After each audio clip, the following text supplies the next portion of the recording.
حق کے راستے پر چلنے میں سب سے بڑی سختی یہ ہے کہ انسان تنہا رہ جاتا ہے۔ عورت کی بربادی اس وقت شروع ہو جاتی ہے جب اس کے حسن کی تعریف غیر مرد کر رہا ہو اور وہ کم عقل اس پر خوش ہو رہی ہو۔ کسی سے بدلہ لینے کی ضرورت نہیں، تقدیر پر چھوڑ دیں۔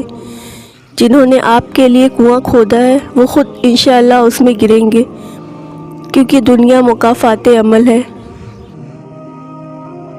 ہر انسان ایک چلتی پھرتی کتاب ہوتا ہے، بس ہم پڑھنے کی زحمت نہیں کرتے، کیونکہ ہم سمجھتے ہیں کہ علم صرف کتابوں سے حاصل کیا جاتا ہے۔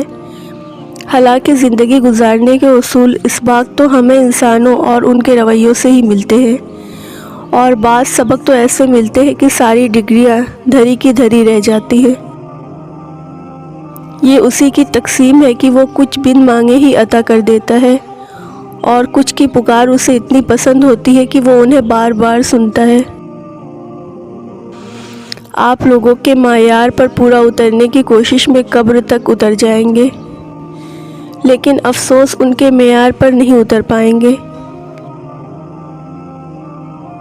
دینا شروع کر دے، آنا خود ہی شروع ہو جائے گا، عزت بھی اور رزق بھی۔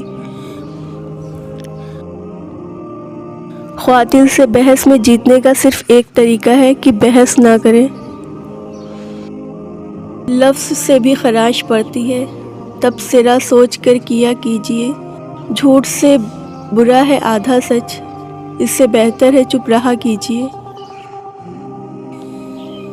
کبھی کبھی جو لوگ ہمیں بیوقوف سمجھ رہے ہوتے ہیں، دراصل ہم ان کی ہوشیاریوں کو نظر انداز کر رہے ہوتے ہیں۔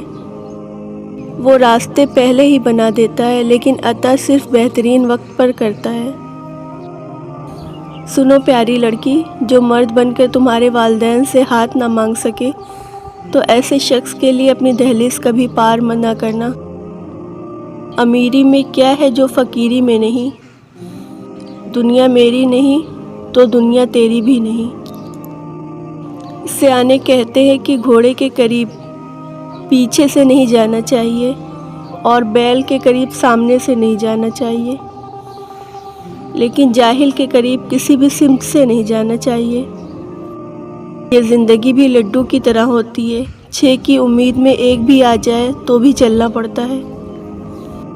جس عورت کو یہ سمجھ لگ گئی کہ مرد کو ٹائم پاس کے لیے کھلے بالوں والی لڑکی اور زندگی گزارنے کے لیے چادر والی عورت پسند ہے، تو اس دن یہ معاشرہ خود بخود ٹھیک ہو جائے گا۔